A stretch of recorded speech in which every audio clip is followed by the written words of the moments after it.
Welcome back to our channel where we provide updates and undisclosed narratives on Catherine, Princess of Wales, and her royal family. We are excited to share the following news.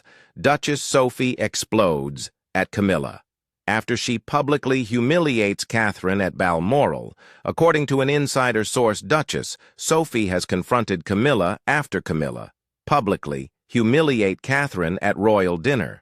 A recent family meeting at Balmoral is said to have sparked serious tensions among the royal family, which led to the sudden departure of Sophie, the Duchess of Edinburgh. What may have been a private argument has been called something more important by a number of those who were there, a moment that brought out long-standing rivalries and loyalties among the senior royals. No one has officially confirmed anything, and spokespeople have been tight-lipped, but the stories that have come out give an unusually detailed look at how relationships are changing in the House of Windsor, especially between Queen Camilla and Catherine, the Princess of Wales, and how the palace deals with or has trouble with confrontation. The supper in issue was supposed to be a normal one, like the formal family feasts that happen every summer when the king stays in the Scottish Highlands. Balmoral Castle, which is surrounded by heather and granite in Aberdeenshire, has been a private retreat for the family for decades. It is a location where the rhythms of everyday life mix with the weight of responsibility behind closed doors. Private talks that have public consequences regularly happen there on vacations. These retreats are especially important under King Charles III. Not only are they getting away from London, but they are also part of a moment of recalibration for the monarchy as a new generation of senior royals takes on public-facing tasks and redefines roles and responsibilities. The King and Queen, the Prince and Princess of Wales, and the Duke and Duchess of Edinburgh were all there that night. They were the nucleus of the functioning royal household. Others who were present, or who spoke to others who were there, subsequently said that the atmosphere seemed calm and official, yet there was an undertone of discomfort. The supper started, as it always does, with guests taking their seats in one of Balmoral's grand chambers and the calm, orderly way that royal dining is known for. There was a little timing problem when the Princess of Wales got there a little late. In royal life, where rituals and being on time are both important and symbolic, even little delays are noted. They are not always only about the time. They might mean that someone is distracted or annoyed, or that there is a crack in the well-planned existence the family shows. Catherine's late arrival changed the flow of the evening for a short time. When she eventually sat down at the table, the discussion picked up where it left off light, polite themes that are common at family meals. But when the conversation got to the ongoing problem of reconciling official obligations with parenting, Queen Camilla said something that, according to many individuals who were there, changed the mood in the room. Camilla's statement, which was made in a calm conversational tone, spoke about how hard it is to balance being a mother with official employment. She also mentioned that some individuals were able to accomplish both without asking for or expecting public praise. The comment did not mention any one individual, but a lot of people in the room thought it was a direct attack on Catherine. The Princess of Wales's public image has a lot to do with the well-being of children and their early years of development.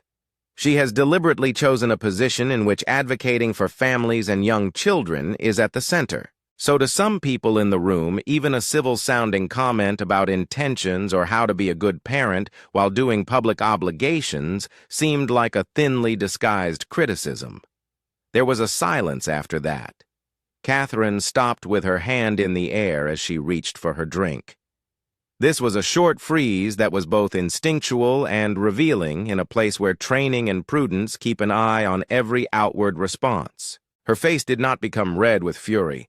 She kept her cool, as senior royals are told to do. But anyone around could see that she was tense because her jawline was becoming tighter and her shoulders were pulling in slightly. She did not say anything.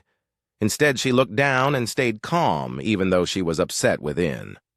The Prince of Wales also did not say anything. People saw how he glanced at his plate and how his jaw set. In the rigid rules of the family, publicly questioning the Queen at a formal supper would be a big no-no, no matter how personal or painful the offense. But his silence spoke volumes. It was a type of quiet antagonism, and the struggle between his public duty as heir and his inner impulse to protect his wife was very clear in the tiniest of movements. Sophie, the Duchess of Edinburgh, reacted more strongly, yet she did not say anything either.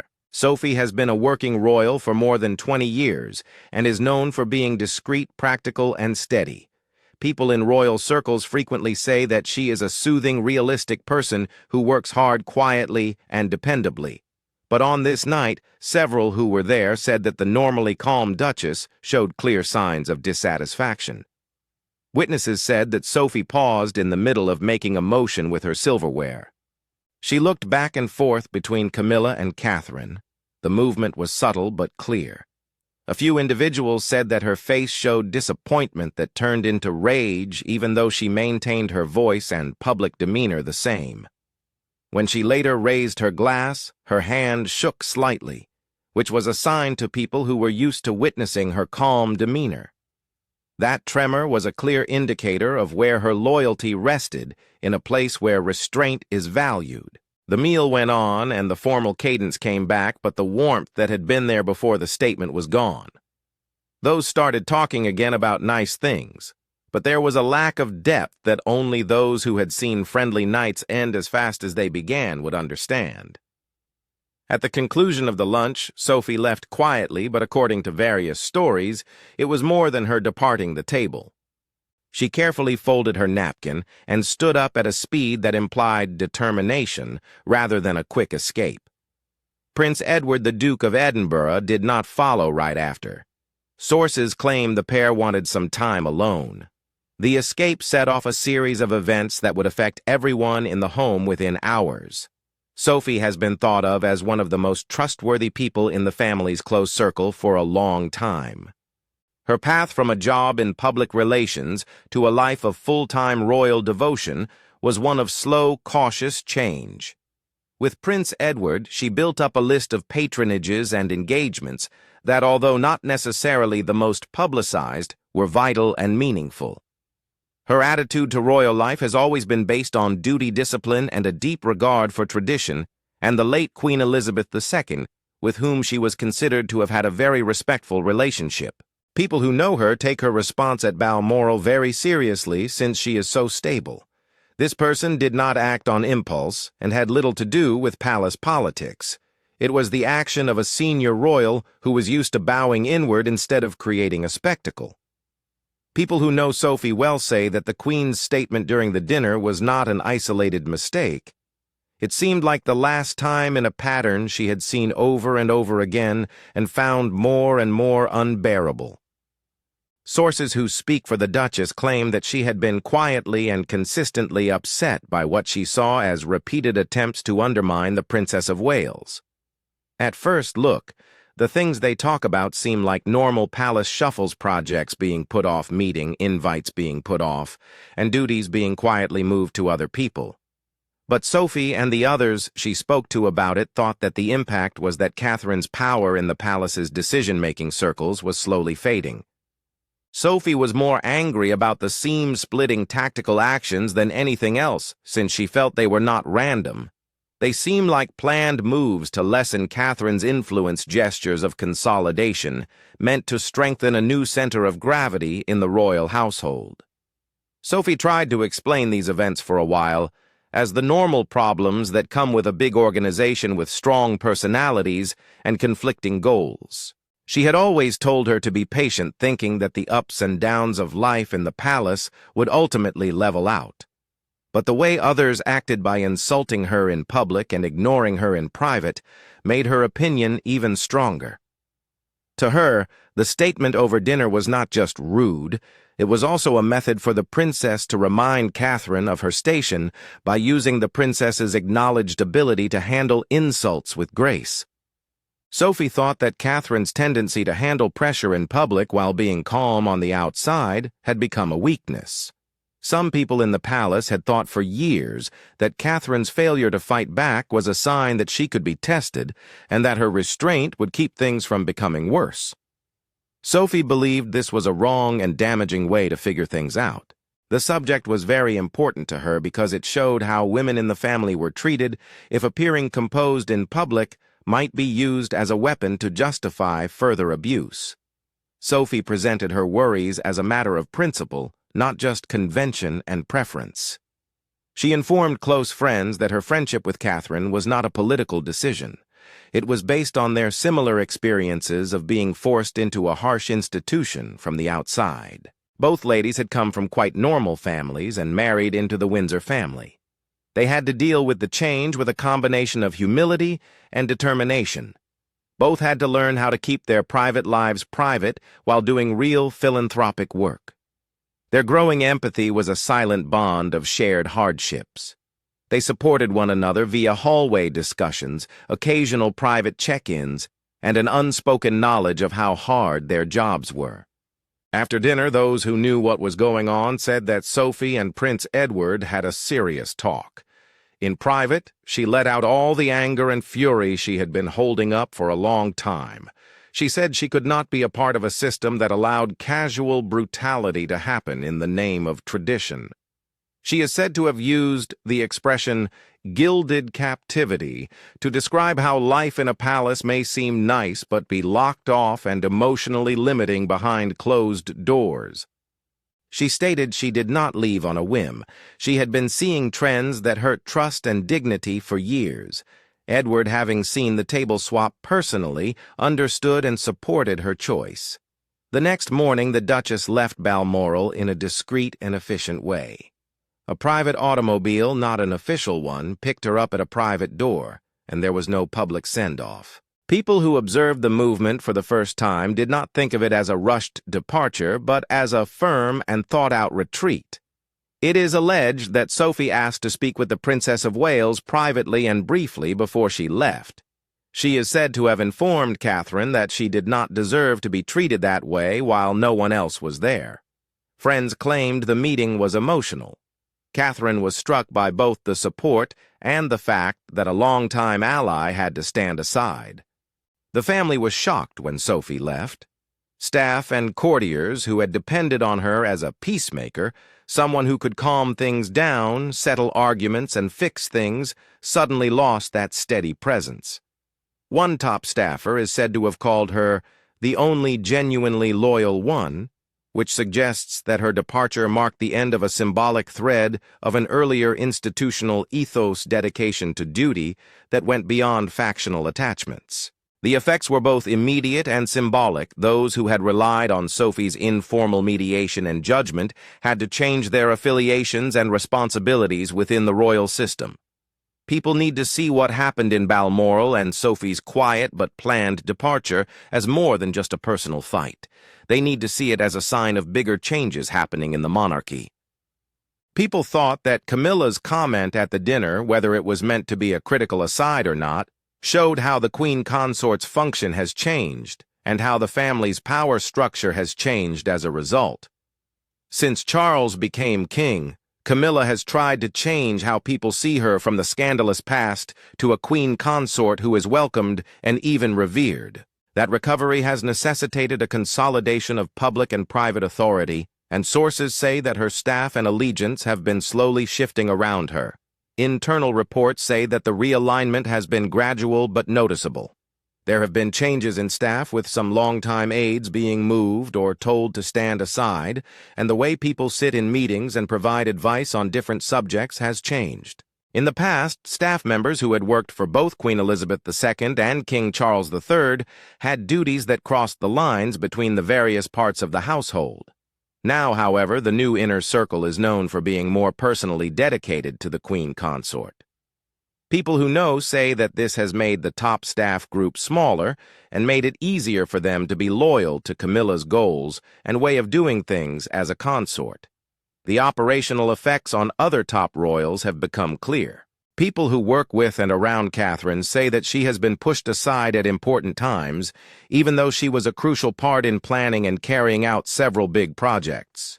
She thought that invitations to strategic meetings were often late, that charities and projects she had been working on for years ran into new administrative problems, and that some of her tasks were surreptitiously given to other people, which made her feel like she was being pushed to the side. Internal and external communications tactics increasingly focused on the Queen's programs and goals, often at the cost of putting Catherine's work at the center of the institution's story.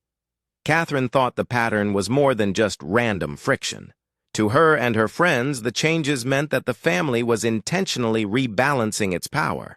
The consort was not only completing her customary function, but also actively defining the monarchy's future course from a position of greater power. The princess felt that she was being pushed to the side on purpose, and the recent criticism in the dining room made her exposed at a time when she would have been building her own public platform. At that moment, losing Sophie made the sensation of being alone even stronger. The palace was quiet in the days and weeks following Balmoral. Privately, aides worked to limit the damage. People close to the Queen's entourage believed that an effort was made to change the story. Sophie's leaving was portrayed as a personal choice, either because she was tired or because of the stress of the job, or it was said to be a misunderstanding made worse by outside interpretation. These carefully planned outreach attempts and anonymous briefings were meant to limit the damage and make it seem like Sophie's behavior was less political than it really was. For a while, their attempts appeared to calm down immediate attention. But Sophie will not let them write her out of the tale without a fight. A few weeks later, the press got hold of a private handwritten letter she had given to a friend. The message was meant to stay secret. The contents were sad instead of angry, but they were clear in tone and meaning.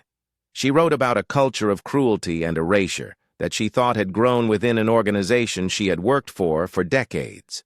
She also wrote about performative gestures of compassion that hid structural marginalization and the moral difficulty of seeing people who did important work be pushed aside.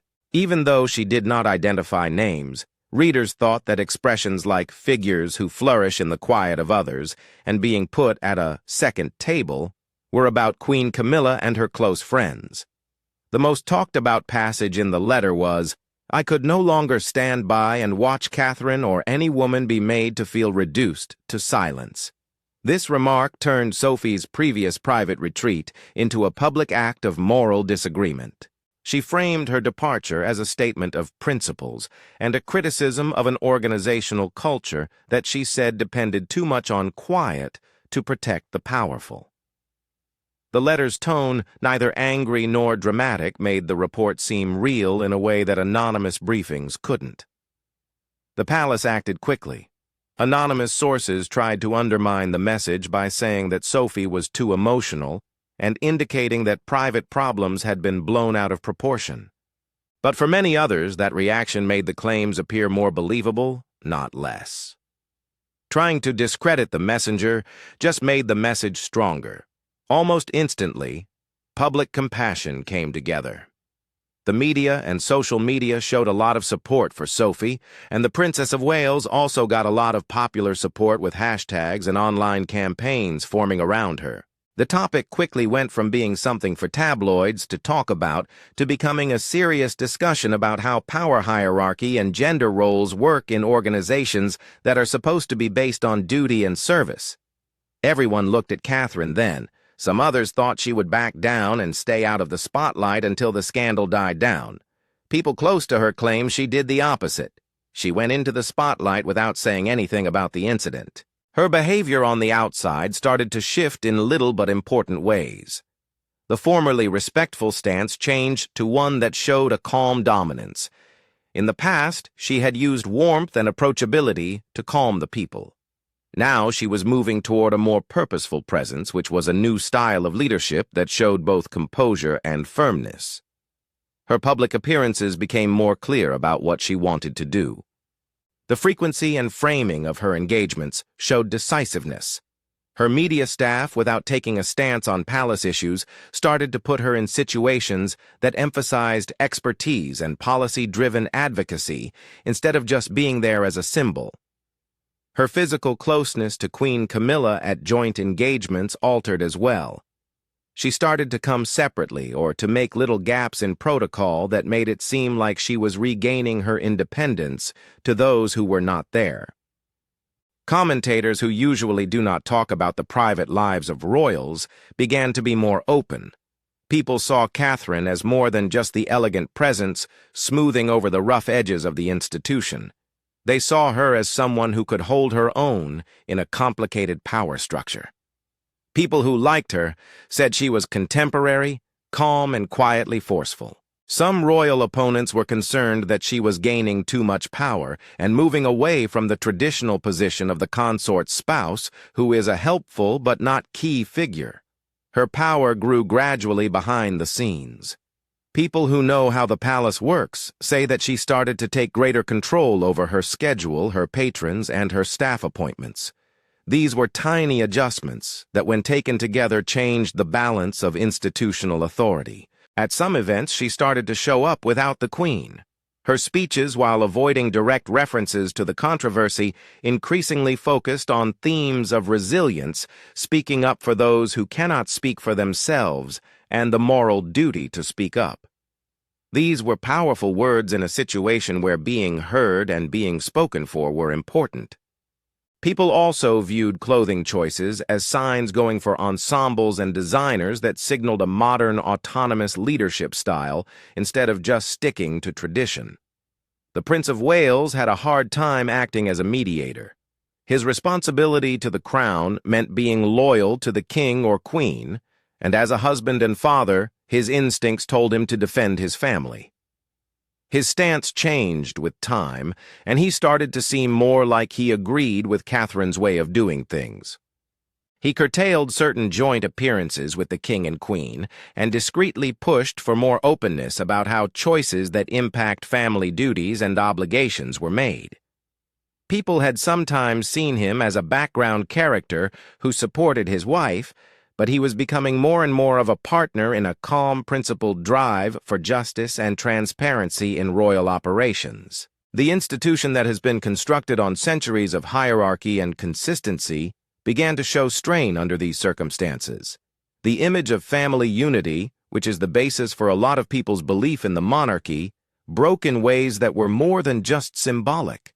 The monarchy is still intact, and many of its daily ceremonial duties go on, but the relationships that hold it together were changed, and trust amongst important people was put to the test. A duchess who departed in moral opposition, a princess who became stronger through hardship, and a queen who has been gaining power around her new role, made the British Crown's core dynamic more unstable than imagined.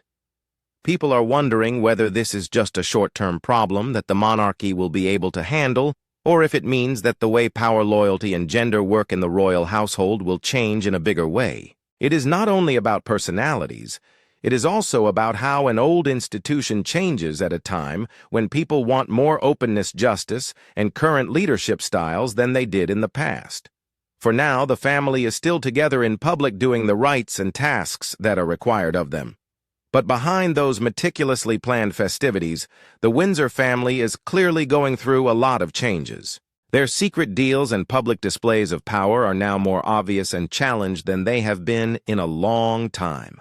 How these tensions are handled will be clear in the near future. Will there be fresh staff changes and an effort to balance power with a calmer story? Will those in the home who are good at bridging gaps step forward to fix problems discreetly and restore rules and respect for each other? Or will the event create permanent divisions that change how senior royals divide power, patronage, and presence? For the public who frequently have emotional expectations about a united royal family, these are not just behind-the-scenes dramas. They affect how people see the monarchy, and in the end, how well it can adapt to a world that is always changing. No matter what happens next, the Balmoral incident has already had an effect. It showed that behind the ceremonial continuity is a human institution that is open to the same conflicts, loyalties, and moral choices that define any family. Now, the challenge is whether the people in charge can find a way to balance different ideas of responsibility and dignity, and in doing so, find a way to keep the public's trust while also respecting the dignity of those who serve. Thank you for watching the video. Please let us know your thoughts and say goodbye for now.